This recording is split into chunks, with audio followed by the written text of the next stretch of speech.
Hello, friend. I want to tell you about the Renault Clio car.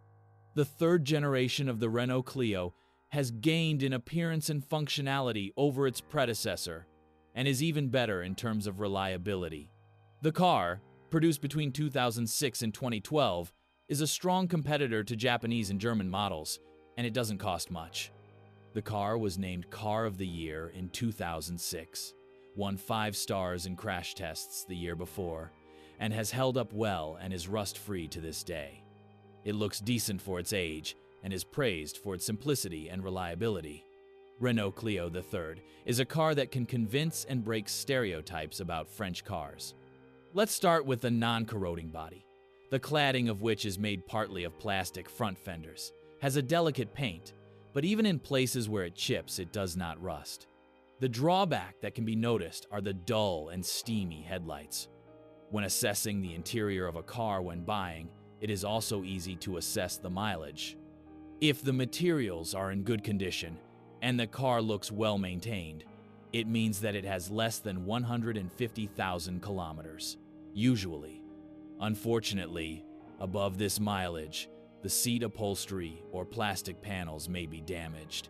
In fleet cars, the poor condition of the interior affects even models with less than 100 horsepower.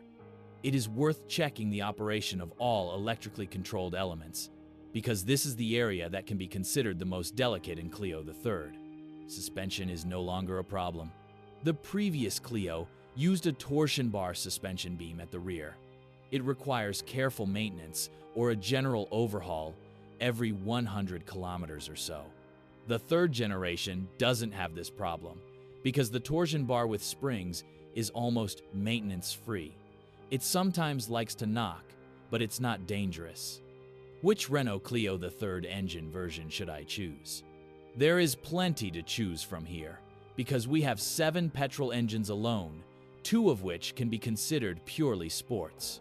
We are talking about the 2.016V engines powering the Clio Sport. The 1.616V engine with 128 horsepower used in the GT version should also be treated as exceptional. You will usually find a Clio with a 1.2, 1.4, or 1.6 engine with 16 valve heads. The first in the basic version developed 65 horsepower, then the power was increased to 78 horsepower. It is a good and trouble-free source of power, which can be successfully gassed. The 1.616V engine, with power from 88 to 111 horsepower, is worth choosing when the car is to be more loaded, for example with 4 passengers. There is nothing more to say in its favor, because 1.4 is completely sufficient. It sometimes has failures of ignition coils, crankshaft position sensors, and problems with controlling variable valve timing, available in some versions, so it is more problematic.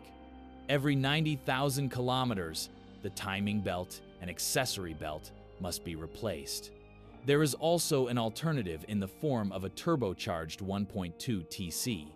The engine has multi-point, indirect fuel injection and is not prone to failure. The costs of its repairs are potentially higher due to the supercharging system, but in return it offers very good performance thanks to the power of 100 horsepower and torque of 145 nanometers. The engine was introduced to the market in 2008 and accounts for about 20% of petrol versions, so it is nothing exotic. Subjectively, it provides the highest driving comfort.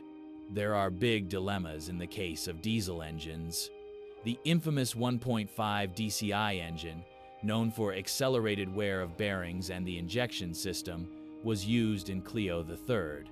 However, it has its advantages. It uses extremely little fuel and provides decent performance. We recommend the 68 horsepower version without a dual mass flywheel to people who are mainly looking for savings. On the other hand, the 106 horsepower version is for those who drive a lot and want to feel a decent kick. The 86 horsepower version is somewhere in the middle. To sum up the issue of engines, we recommend the Clio III most in the 1.416V version. Unfortunately, we have bad news. This is the least popular version, only 5% of all petrol cars. That is why we put the 1.216V or the supercharged 1.2 TC in second place. Diesel can be recommended when the car has really low mileage and there are documented frequent oil changes. Thanks for listening to me. Don't forget to subscribe to the channel and rate my video. If you know of any problems with this car that I haven't mentioned, be sure to write about them in the comments.